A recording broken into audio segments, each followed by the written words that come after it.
പറഞ്ഞുകൊണ്ടിരുന്നത് കഴിഞ്ഞ ക്ലാസ്സിൽ ഓർമ്മയുണ്ടല്ലോ, ഡെത്ത് ദ ലെവലർ എന്ന പോയമായിരുന്നു പറഞ്ഞുകൊണ്ടിരുന്നത്. മരണത്തിന്റെ മാഹാത്മ്യത്തെ പറ്റിയുള്ള ഒരു കവിതയാണെന്ന് പറഞ്ഞു. Death the leveller written by James Shirley. Elizabethan പീരീഡിന്റെ അവസാന കാലഘട്ടത്തിൽ ജീവിച്ചിരുന്ന ജെയിംസ് ഷെർലി എഴുതിയ ഒരു ഫ്യൂണറൽ സോങ് ആണെന്ന് പറഞ്ഞിരുന്നു അറിയാനൊക്കെ. അപ്പോഴാണ് in this funeral song, of course, James Shirley glorifies golden death in golden terms. മരണത്തെ സുവർണ ലിപികളിൽ വാഴ്ത്തുകയാണ് കവി ചെയ്തുകൊണ്ടിരിക്കുന്നത് എന്ന് പറഞ്ഞു. ആൻഡ് അതിൻ്റെ ഒരു സമ്മറി പോയം പറഞ്ഞു തന്നു. സമ്മറിയുടെ 2 പാരഗ്രാഫ്സ് കഴിഞ്ഞ ക്ലാസ്സിൽ പറഞ്ഞു. എന്നാലും ജസ്റ്റ് ഒന്ന് നോക്കിക്കോ സ്പീഡിലൊന്ന്. ഫസ്റ്റ് പാരഗ്രാഫ് മുതൽ ആ സമ്മറിയുടെ. James Shirley, in his poem Death the Leveler, says that death makes no distinction between the rich and the poor, or the high and the low, and that death is inevitable. James Shirley, writer, a poet, in his poem, തന്റെ കവിതയിൽ Death the Leveler എന്ന കവിതയിൽ says that പറയുന്നു, death makes no distinction between the rich and the poor. മരണമെന്ന് പറയുന്നത് പാവപ്പെട്ടവർക്കും പണക്കാർക്കും ഇടയിൽ ഒരു വ്യത്യാസവും വരുത്താത്തതാണ്. Or the high and the low, ഉയർന്നവരെന്നോ താഴ്ന്നവരെന്നോ ഒരു വ്യത്യാസം വരുത്തുകയില്ല. And that death is inevitable, മരണം എന്ന് പറയുന്നത് ആർക്കും മാറ്റാൻ പറ്റാത്തതാണ്. That cannot be separated, inevitable. Nobody can escape from the hands of death, മരണത്തിന്റെ കയ്യിൽ നിന്ന് ആർക്കും രക്ഷപ്പെടാൻ പറ്റുകയില്ല. From the clutches of death we cannot escape. Nobody can escape from the hands of death. Nobility of birth and parentage. ചില ആൾക്കാർ കുടുംബ മാഹാത്മ്യത്തെ പറ്റി പറഞ്ഞുകൊണ്ടിരിക്കും, തന്റെ രക്ഷകർത്താക്കളെ പറ്റി പറഞ്ഞുകൊണ്ടിരിക്കും, ഞാൻ ഇന്നയാളിന്റെ മോനാണെന്നൊക്കെ പറഞ്ഞുകൊണ്ടിരിക്കും. Nobility of birth and parentage and high social position, ഞാൻ ആരാണെന്നറിയാം, ഇന്ന ഡിപ്പാർട്ട്മെന്റിൽ വർക്ക് ചെയ്യുന്നയാളാണ് അല്ലെങ്കിൽ ഇന്നയാളാണ്. Are of no use to a person to escape from deaths. ഇതൊന്നും മരണത്തിൽ നിന്ന് രക്ഷപ്പെടാനുള്ള വഴികളേ അല്ല. The icy hand of death, ആരെയും മൈൻഡ് ചെയ്യാത്ത ഈ തണുത്ത കൈയുണ്ടല്ലോ, ഒട്ടും ചൂടില്ലാത്ത കൈ. ചൂടുള്ള കൈ എന്ന് പറയുമ്പോൾ എന്ത് ചെയ്യും, പലപ്പോഴും വേർകൃത്യങ്ങൾ കാണിക്കും, വാമായിട്ടുള്ള കൈ. അതേസമയം തണുത്ത കൈ ആവുമ്പോഴത്തേക്ക് വേർകൃത്യങ്ങളില്ല. മരണത്തിന്റെ കൈ തണുത്തതാണ്, അതിന് വികാരമൊന്നുമില്ല. Gets hold of kings and peasants alike, രാജാവിനെ പിടിക്കുന്നതും കർഷകനെ പിടിക്കുന്നതും ഒരേപോലെയാണ്. ഇപ്പൊ നമ്മളുടെ കൈ വാമാണ്, നമുക്ക് വ്യത്യാസമുണ്ട്. നമ്മളിപ്പോൾ രാജാവിനൊന്ന് കൈ കൊടുക്കേണ്ടി വരുന്നു, അല്ലെങ്കിൽ ഒരു ബെഗറിന് കൈ കൊടുക്കേണ്ടി വരുന്നു. രണ്ടിലും ഒരു ചെറിയ വേരിയേഷൻ കാണും. നമ്മൾ അറിയാതെ എത്രയൊക്കെ നമ്മൾ നല്ലവരാണെന്നൊക്കെ പറഞ്ഞാലും നമ്മൾ ഒരു ചെറിയ വേരിയേഷൻ കാണും. ഒരു ചെറിയ വേരിയേഷൻ ഉണ്ട് എന്ന് തന്നെയാണ് വിശ്വസിക്കേണ്ടത്. ഇപ്പൊ ഏറ്റവും നല്ലൊരു വ്യക്തി നമ്മളുടെ മുമ്പിൽ വന്ന് നിൽക്കുമ്പോഴും കാണാൻ കൊള്ളാത്തൊരു വ്യക്തി വന്ന് നിൽക്കുമ്പോഴത്തേക്കും നമ്മൾ അറിയാതെ ഒരു ചെറിയ വ്യത്യാസം വരുത്തുന്നുണ്ട് നമ്മളുടെ മനസ്സിൽ. ചിലപ്പോൾ നമ്മൾ പുറത്ത് കാണിക്കുന്നില്ല, അത് ശരിയായിരിക്കാം.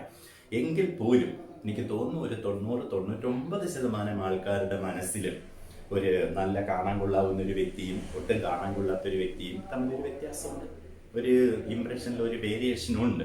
അപ്പോൾ ഇങ്ങനെയുള്ള വ്യത്യാസങ്ങൾ നിലനിൽക്കുന്നു. ജാതിയുടെ പേരിൽ വ്യത്യാസങ്ങൾ നിലനിൽക്കുന്നു, കുറവാണ് എന്നുള്ളത് സമ്മതിച്ചു. എങ്കിൽ പോലും ചില വ്യത്യാസങ്ങൾ ഇവിടെ നിലനിൽക്കുന്നു എന്നുള്ളതാണ് സത്യം. ഇവിടെ ചിലപ്പോൾ കുറവായിരിക്കാം, എങ്കിലും ബാക്കി സ്ഥലങ്ങളിലുണ്ട് കൂടുതലായിട്ട് വ്യത്യാസമുണ്ട് ജാതിയുടെ പേരിൽ.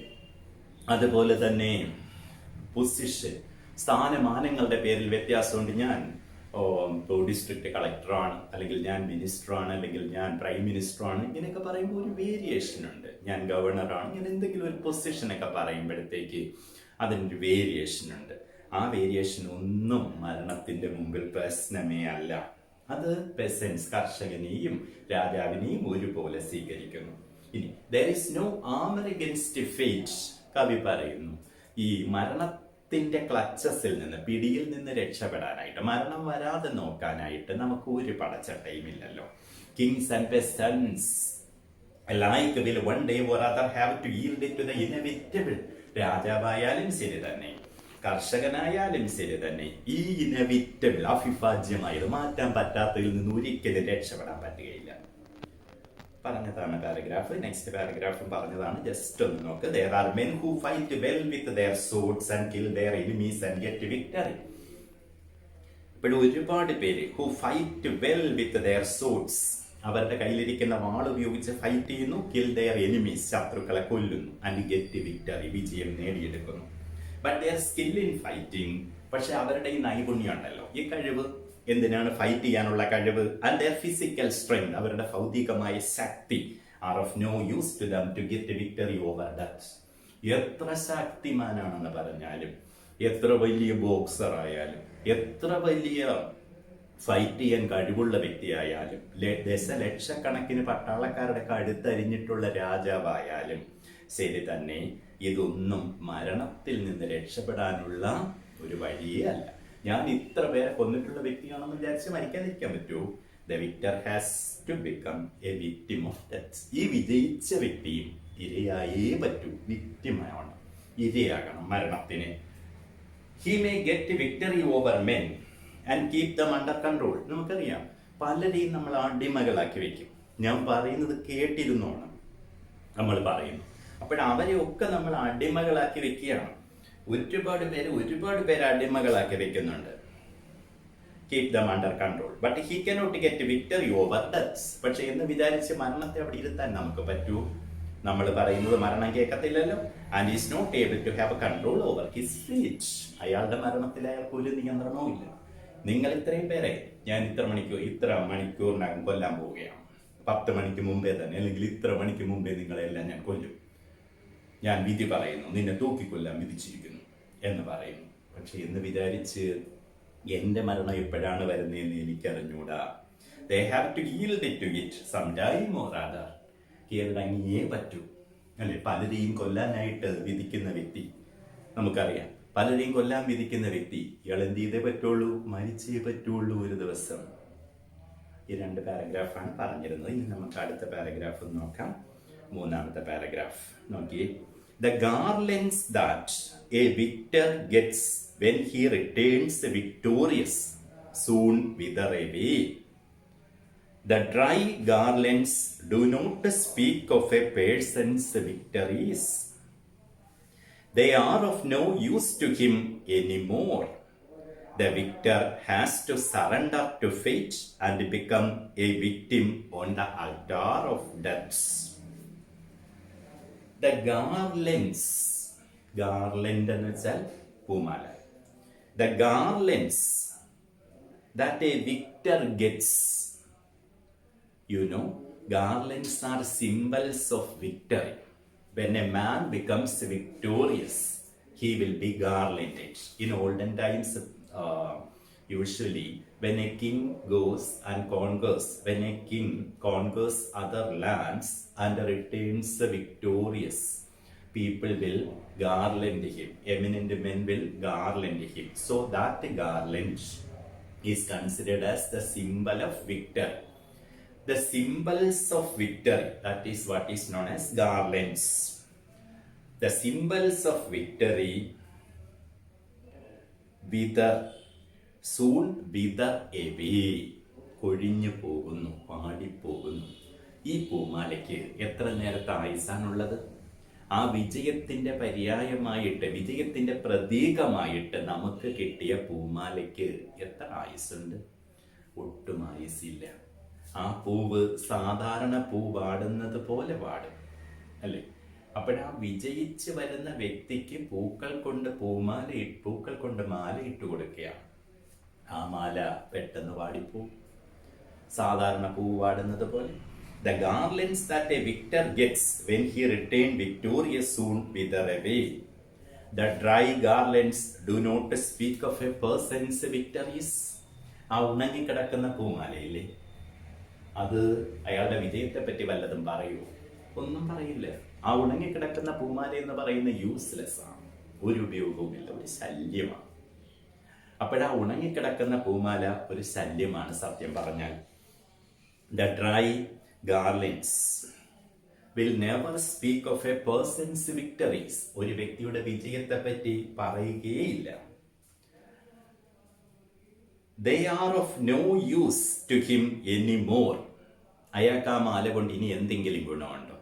വിജയത്തിന്റെ പ്രതീകമായി കിട്ടിയ മാലയാണ്. എന്ത് ബുദ്ധിമുട്ടി നേടിയെടുത്ത വിജയമാണെന്നറിയോ? ഒരുപാട് പേരെ കൊന്നു അതിസാഹസികമായിട്ട് നേടിയെടുത്ത വിജയമാണ്. ആ സാഹസികമായി നേടിയെടുത്ത വിജയം, ആ വിജയവുമായിട്ട് തിരിച്ചു വരികയാണ്. ആ വിജയവുമായിട്ട് തിരിച്ചു വരുന്ന ഇയാളെ മാലയിട്ട് സ്വീകരിക്കുന്നു. മനസ്സിലായല്ലോ? ആ വിജയത്തിന്റെ സിംബലാണ്, പ്രതീകമാണ്. പക്ഷെ ഈ മാല അരമണിക്കൂർ അല്ലെങ്കിൽ 1 മണിക്കൂർ കഴിയുമ്പോൾ വാടിപ്പോകും. They are of no use to him anymore. The victor has to surrender to fate. ഈ വിജയ് 10,000-കണക്കിന് ആൾക്കാരെ കൊന്നിട്ട് വന്ന വ്യക്തിയായിരിക്കാം, വിജയിയായിട്ട് വന്ന വ്യക്തിയാണ്. സറണ്ടർ ടു ഫേറ്റ്, വിധിക്ക് കീഴടങ്ങി. And become a victim of the altar of death. ഇയാൾ എന്തായി മാറുന്നു? വിക്ടിം, ഇരയായി മാറുന്നു. ആൾട്ടാർ ഓഫ് ഡെത്ത്, മരണത്തിന്റെ ആൾക്കാരെ, മരണത്തിന്റെ ആ ബലിപീഠത്തിൽ ഇയാളും ഇരയായി മാറുകയാണ്. ഒന്ന് വായിച്ചു നോക്കിയ പാരഗ്രാഫ്.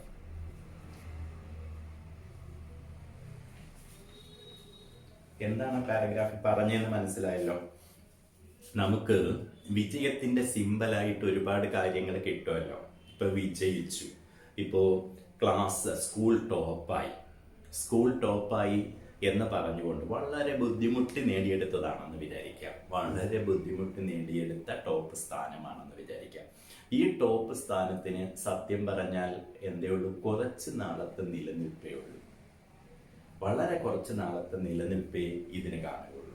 അത് കഴിയുമ്പോഴത്തേക്ക് ഇത് പോകും എന്ന് വിചാരിച്ച്, ഇത് നിലനിൽപ്പേ കുറച്ച് കാലത്തേ ഉള്ളൂ എന്ന് പറഞ്ഞാൽ ഞാൻ മെറ്റീരിയലിസ്റ്റിക് ആയിട്ട് പറയുന്നേ ഉള്ളൂ. അതായത് ഈ നമ്മൾ നേടിയെടുക്കുന്ന വിജയം, ഇപ്പം നിങ്ങൾ വിജയിച്ചു, ടോപ്പൊക്കെ കിട്ടി, വിജയിച്ചു, അങ്ങനെ ടോപ്പായി, സ്കൂൾ ടോപ്പൊക്കെ ആയി, നിങ്ങൾക്കൊരു സിംബൽ ഓഫ് വിക്ടറി, ആ വിജയത്തിന്റെ പ്രതീകമായിട്ട് നിങ്ങൾ ഏറ്റവും പ്രധാനപ്പെട്ട വ്യക്തിയുടെ കയ്യിൽ നിന്ന് നിങ്ങളൊരു പൂവ് സ്വീകരിക്കും. ഈ പൂവിന് അന്നേരം നിങ്ങളൊന്ന് ചിന്തിച്ചു നോക്കുക, വളരെ വിലയുണ്ട്. 1000-കണക്കിന് കുട്ടികളെ അല്ലെങ്കിൽ 100-കണക്കിന് കുട്ടികളെ പിന്നിലാക്കിയതിൻ്റെ, അവരെക്കാൾ നിങ്ങൾ കഴിവ് തെളിയിച്ചതിൻ്റെ ഒരു പ്രതീകമാണ് നിങ്ങൾക്ക് കിട്ടിയ ആ പൂവ്. ആ പൂവ് നിസ്സാരമല്ല. ആ പൂവെന്ന് പറയുന്നത് മഹത്തായ ഒരു കാര്യമാണ്. ഇത്രയും കുട്ടികളുടെ മുമ്പിലെത്താനായിട്ട് കഴിവുണ്ടായിരുന്ന നിങ്ങൾക്ക് കിട്ടുന്ന ആദരവാണ്. പക്ഷെ 2 ദിവസം അല്ലെങ്കിൽ 1 ദിവസം കഴിഞ്ഞാൽ ഈ പൂവിൻ എന്തായിരിക്കാം? അത് ഉണങ്ങിപ്പോകും. അതുകൊണ്ട് ഗുണമൊന്നുമില്ല. ഇതാണ് വരുന്നത്. ഇപ്പോഴത്തെ ഗാർലൻഡ്സ് ദാറ്റ് എ വിക്ടർ ഗെറ്റ്സ്, രാജാവിന് കിട്ടുന്ന ആ ഗാർലൻഡ്, ആ പൂമാല, വിജയിച്ച് വരുന്ന വ്യക്തിക്ക് കിട്ടുന്ന പൂമാല, when he returns victorious, soon wither away, കൊഴിഞ്ഞു പോവും, വാടിപ്പോവും. The dry garlands do not speak of a person's victories. ഈ ഡ്രൈ ഗാർലൻഡ്സ് ഉണ്ടല്ലോ, ഈ ഉണങ്ങിയ മാല, ഒരിക്കലും വിജയത്തെ പറ്റി പറയില്ല. They are of no use to him anymore. അവ കൊണ്ടൊന്നും ഒരു ഗുണവുമില്ല. The victor has to surrender. വിജയി എന്ത് ചെയ്തേ പറ്റുള്ളൂ? Surrender, yield. നേരത്തെ ഒരു വാക്ക് വന്നായിരുന്നു, ഈൽഡ്, സറണ്ടർ, കീഴടങ്ങുക. ടു ഫേറ്റ്, ടു ഡെത്ത്, മരണത്തിന് കീഴടങ്ങിയേ പറ്റുള്ളൂ. And become a victim on, അയാൾ ഇരയാകണം. On the altar of death, മരണത്തിന്റെ ബലിപീഠത്തിൽ അയാൾ ഇരയായേ പറ്റുള്ളൂ. അപ്പോൾ വിജയിയും പരാജിതനും തമ്മിൽ വ്യത്യാസമൊന്നുമില്ല. ഇനി നമുക്ക് അടുത്ത പാരഗ്രാഫായിട്ട് എഴുതിയിരിക്കുന്നത്, the poet concludes the poem in a moral note. He goes on to say that only our good deeds will survive us. A person's good and noble actions remain immortal even after his mortal body is turned into dust. The poet concludes, ഉപസംഹരിക്കുന്നു, the poem in a moral note, ഒരു ഗുണപാഠത്തോടു കൂടിയാണ്, അല്ലെങ്കിൽ ഒരു moral വെച്ചുകൊണ്ടാണ്. The poet concludes, ഉപസംഹരിക്കുന്നു, ഒരു moral വെച്ചുകൊണ്ടാണ് കവി ഉപസംഹരിക്കുന്നത്. He goes soon to say that, കവി തുടരുന്നു എന്ന് പറഞ്ഞുകൊണ്ട്, only our good deeds will survive us.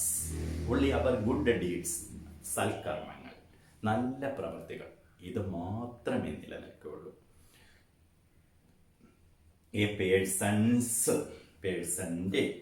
person apostrophes, good and noble actions, അയാളുടെ സൽക്കർമ്മങ്ങൾ, റിമെയിൻ ഇമ്മോർട്ടൽ, അനശ്വരം, മോർട്ടൽ നശ്വരം, കേട്ടില്ലേ? Man is mortal.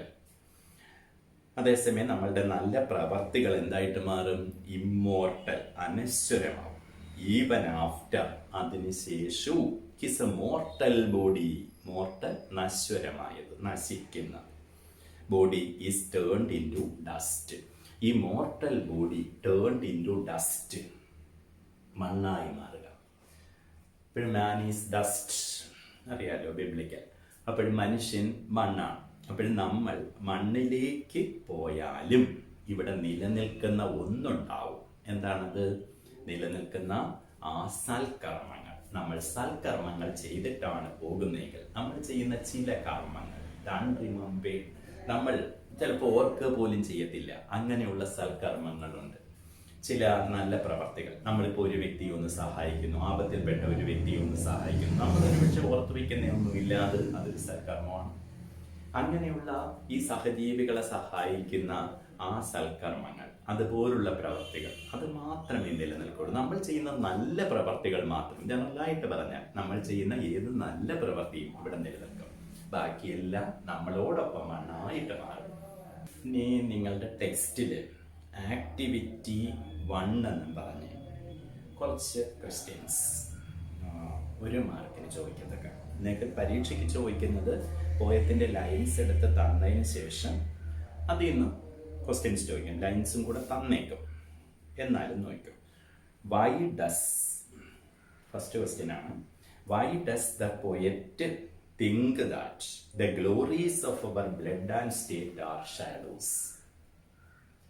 പോയത്തിലെ ഒരു ലൈനായിരുന്നു the glories of our blood and state are shadows എന്നുള്ളത്. ഇപ്പൊ ഇവിടെ ക്വസ്റ്റ്യൻ ചോദിച്ചേക്കുന്ന ഇതാണ്, why does the poet think that the glories of our blood and state are shadows? എന്തുകൊണ്ടാണ് കവി പറയുന്നത് കുടുംബ മാഹാത്മ്യങ്ങളും സ്ഥാനമാനങ്ങളും നിഴലുകളാണെന്ന് പറയുന്നു, മെറ്റഫറിക്കലായിട്ട് പറയുന്നു. അപ്പോൾ കുടുംബ മാഹാത്മ്യങ്ങളും സ്ഥാനമാനങ്ങളും നിഴലുകളാണെന്ന് പറയുന്നത് എന്തുകൊണ്ട്? Why does the poet think that the glories of our blood and state are shadows? എങ്ങനെ ആൻസർ ചെയ്യാം? ഫുള്ളായിട്ട് ആകുമ്പോഴത്തേക്ക് the poet thinks that, the poet thinks എന്നാക്കുന്നു. Why does the poet think എന്നായിരുന്നു ക്വസ്റ്റ്യൻ. നമ്മൾ ദ പോയറ്റ് സിംഗുലർ ആയതുകൊണ്ട് thinks. നേരത്തെ ആ ക്വസ്റ്റ്യനിൽ അങ്ങനെ വന്നതുകൊണ്ടാണ് തിങ്സിൽ നിന്ന് ഡസ് അങ്ങ് മാറ്റിയത് കൊണ്ടാണ്. ഡസ് തിങ്ക് എന്ന് വെച്ചാൽ തിങ്സ് എന്നാണ്. The poet thinks that the glories of our blood and state are shadows. കവി ചിന്തിക്കുന്നു. അപ്പോൾ ആൻസർ എങ്ങനെ എഴുതാം? The poet thinks that the glories of our blood and state are shadows because they are not eternal, because they are not everlasting.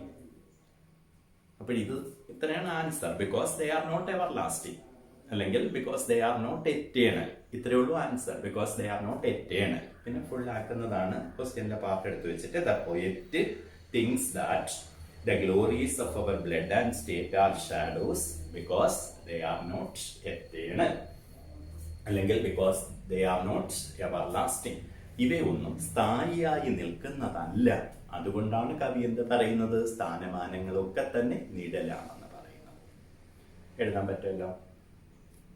Question ഒന്നുകൂടെ നോക്ക്. Why does the poet think that the glories of our blood and state are shadows? എങ്ങനെ എഴുതും answer? The poet thinks that the glories of our blood and state are shadows because they are not eternal, because they are not everlasting. ഓർമ്മയിരിക്കാത്തവര് എഴുതി വെച്ചേക്കണം. ക്വസ്റ്റ്യനും ആൻസറുമായിട്ട് എഴുതി വെച്ച് പഠിക്കണം. Next question. What do scepter and crown and scythe and spade stand for? And what do they symbolize? ഒന്നുകൂടെ പറയാം. What do scepter and crown and scythe and spade stand for? And what do they symbolize? എന്താ meaning? എന്താണ് what do sceptre and crown, ചെങ്കോലും കിരീടവും, അതുപോലെ സൈത്ത് and spade, അരിവാളും മൺവെട്ടിയും stand for എന്തിനു വേണ്ടിയാണ് നിലകൊള്ളുന്നത്, stand for നിലകൊള്ളുക. അപ്പോൾ എന്തിനു വേണ്ടിയാണ് അരിവാളും മൺവെട്ടിയും ചെങ്കോലും കിരീടവും നിലകൊള്ളുന്നത്? And what do they symbolise? Symbol എന്ന് വെച്ചാൽ പ്രതീകം. What do they symbolise? അവ എന്താണ് പ്രതീകവൽക്കരിക്കുന്നത്? What do they symbolise? എങ്ങനെ പറയാം? അറിയാലോ. സെപ്ചറും ക്രൗണും എന്തിനു വേണ്ടി നിലകൊള്ളുന്നു? Sceptre and crown stands for king, രാജാവിന് വേണ്ടി അല്ലെ. Scythe and spade stands for fisherman അല്ലെ. ഫാമേഴ്സ്, ഫിഷർമാൻ അല്ല, farmers, ordinary people, common people അല്ലെങ്കിൽ ഫാമേഴ്സ്. ഇപ്പോഴും നമ്മൾ എങ്ങനെ ആൻസർ ചെയ്യും? What do scepter and crown and scythe and spade stands for and what do they symbolize? ഇതാണ് question. അപ്പോൾ scepter and crown stands for the king. Scepter and crown here stands for the king. അല്ലെങ്കിൽ scepter and crown stands for the king. Similarly, scythe and spade stands for the ordinary people. Scythe and spade stands for the poor people അല്ലെങ്കിൽ ordinary men, common man അല്ലെങ്കിൽ farmers, ഏതെഴുതിയാലും മതി. അപ്പോൾ sceptre and crown stands for the king. Scythe and spade stands for the have nots, or scythe and spade stands for the poor farmers, or scythe and spade stands for the poor people. ഇനി what do they symbolise എന്നും കൂടി ഒരു question ഉണ്ട് അതിന്റെ കൂടെ. അപ്പോൾ sceptre and crown symbolise what? രാജാവിന്റെ സിംബലാണ് പവർ ആൻഡ് ഗ്ലോറി, അധികാരവും മാഹാത്മ്യവും, പവർ ആൻഡ് ഗ്ലോറി. അപ്പോൾ they symbolise power and glory, power and glory. പിന്നെ scythe and spade stands for labour, തൊഴില്, കഠിനമായ പ്രയത്നം, പോവർട്ടി, മേ ബി അതെന്ത് വേണമെങ്കിൽ അറിയാം, ലേബർ, പോവർട്ടി എക്സെട്ര, ദാരിദ്ര്യം, അതുപോലെ തന്നെ ജോലി, ഇതൊക്കെയാണ് അത് റെപ്രസെന്റ് ചെയ്യുന്നത് അല്ലെങ്കിൽ അത് സിംബലൈസ് ചെയ്യുന്നത്. മനസ്സിലായി? ഇപ്പോൾ ആൻസർ എങ്ങനെ എഴുതും? What do sceptre and crown and scythe and spade stand for and what do they symbolise? Answer എങ്ങനെ വരും? Sceptre and crown stand for the king. Scythe and spade stand for the common people. ഇനി what do they symbolize എന്ന part. Scepter and crown or the king symbolizes power and wealth or power and glory. Scythe and spade stands for labor and poverty. First two questions. ഇനി third question. Why does the poet say that there is no armor against death? Poet പറഞ്ഞിരുന്നല്ലോ, there is no armor against death. There is no armor against fate. മരണത്തിനെതിരായിട്ട് പടച്ചട്ടകളൊന്നുമില്ല എന്ന് കവി പറയുന്നത് എന്തുകൊണ്ട്? Why does the poet say that there is no armor against fate? മൂന്നാമത്തെ question. The poet says that there is no armor against fate because എന്ത് പറയും? Death is all conquering. All conquering. Death is all conquering. മരണം എല്ലാവരെയും കീഴടക്കുന്നതാണ്. Death is all conquering. ഇവിടെ എങ്ങനെ പറയാം? Question ഇതായിരുന്നു, why does the poet say that there is no armor against fate? Answer, the poet says that there is no armor against fate because death is all conquering. മരണം എന്ന് പറയുന്നത് എല്ലാത്തിനെയും കീഴടക്കുന്ന ഒന്നാണ്. Death is all conquering. അതുകൊണ്ടാണ് poet പറയുന്നത് there is no armor against fate എന്ന് പറയുന്നത്. Why does the poet say that there is no armor against fate എന്ന് പറയുമ്പോൾ the poet says that there is no armor against fate because death is all conquering. അല്ലെങ്കിൽ എന്താ പറയാം, we are helpless before death. The poet says so because we are helpless before the powerful deaths എന്ന് പറഞ്ഞാലും മതി. മനസ്സിലായല്ലത്? Why does the poet say that? മൂന്നാമത്തെ question ആയിരുന്നു. There is no armor against fate. The poet says that there is no armor against fate because death is all conquering. അല്ലെങ്കിൽ the poet says so because there is no escape from death. Next, fourth question. Some men with the swords may reap the field. What does this mean? Some men with the swords may reap the field. Some men uses swords. Some men with the swords may reap the field. What does this mean? കുറെ ആൾക്കാർ വാൾ ഉപയോഗിച്ചാണ് പാടം കൊയ്യുന്നത് എന്ന് കവി പറഞ്ഞു. എന്താണ് ഉദ്ദേശിക്കുന്നത്? എന്തായിരിക്കാം ഉദ്ദേശിക്കുന്നത്? Some people, or we can say kings and soldiers, kill each other or kill others for power and glory. For power and glory. അപ്പോൾ പവറിന് വേണ്ടി അല്ലെങ്കിൽ ഗ്ലോറിക്ക് വേണ്ടി, മാഹാത്മ്യത്തിന് വേണ്ടി രാജാക്കന്മാരും സോൾജിയേഴ്സും ഒക്കെ തന്നെ എന്ത് ചെയ്യുന്നു? ശത്രുക്കളെ കൊല്ലുന്നു. ഇതാണ് കവി ഉദ്ദേശിക്കുന്നത്. Some men with swords may reap the field. What does this mean? This means that kings and soldiers kill others for power and glory. Kings and soldiers kill others for power and glory. Some men with the swords may reap the field. What does this mean?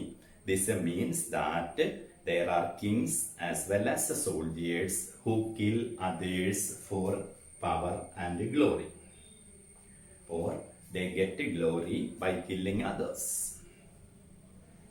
Next, fifth question. What is the fate of the men with the swords who hope to reap the field? അഞ്ചാമത്തെ question. What is the fate of the men? എന്താണ് അവരുടെ വിധി? With the swords who hope to reap the field. വാൾ ഉപയോഗിച്ച് പാടം കൊയ്യുന്നവരുടെ വിധി എന്താണ്? വാൾ ഉപയോഗിച്ച് പാടം കൊയ്യുന്നവർ നമ്മൾ നേരത്തെ തന്നെ പറഞ്ഞു, രാജാക്കന്മാരും പടയാളികളെയൊക്കെയാണ് ഉദ്ദേശിച്ചിരിക്കുന്നത്. ഇവരുടെ വിധി എന്താണ്? ഇവരും മരണത്തിലേക്ക് വരും. എങ്ങനെ പറയും നമുക്ക്? ക്വസ്റ്റ്യൻ ഇതാണ്. What is the fate of the men with the swords who hope to reap the field? Simple ആയിട്ട് പറയാം, they will also die one day. They will also die one day. അല്ലെങ്കിൽ എന്ത് പറയാം? They will also yield to deaths. They will also die one day. അല്ലെങ്കിൽ they will also yield to deaths.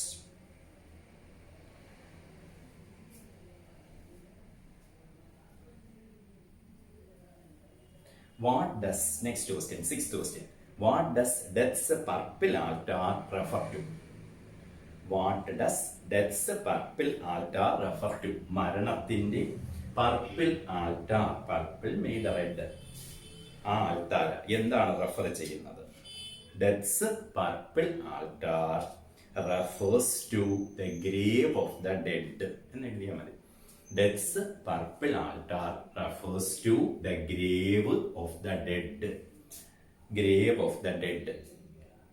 What does death's purple altar refer to? Death's purple altar here refers to the grave of the dead. D-A-D. Next, seventh question.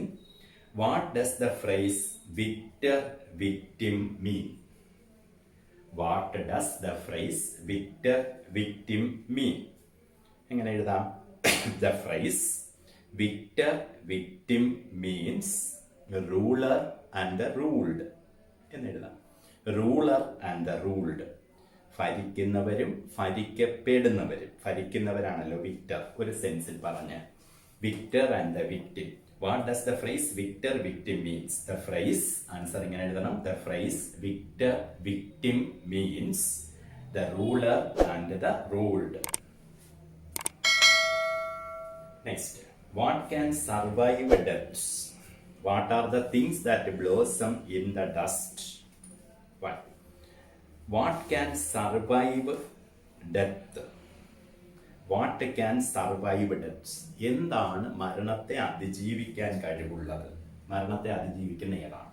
What can survive death? കവിയുടെ അഭിപ്രായത്തിൽ എന്താണ്? Good deeds. Good deeds can survive death. Now, what are the things that blossom in the dust? Good actions. Good actions. അതിന്റെ answer അത് തന്നെ. What are things that blossom in the dust? Good actions. Why? എന്തുകൊണ്ടാണ് ഇങ്ങനെ പറയുന്നത്? എന്തുകൊണ്ടായിരിക്കാം പറയുന്നത്? All others are helpless before death. For example, our power, our glory, our beauty are helpless before death. Only good actions will survive death. Only good actions will survive death. All others are helpless before death. Now, last question. Why is death called the leveler? Why is death called the leveler? Death is, death is called so, or death is called the leveler because it treats all equally. It treats all equally. എല്ലാവരെയും തുല്യമായിട്ടാണ് consider ചെയ്യുന്നത്. അതുകൊണ്ടാണ് why is death called the leveler? Death is called the leveler because it treats all equally. എല്ലാവരെയും തുല്യമായിട്ട് അത് consider ചെയ്യുന്നു. All treats equally.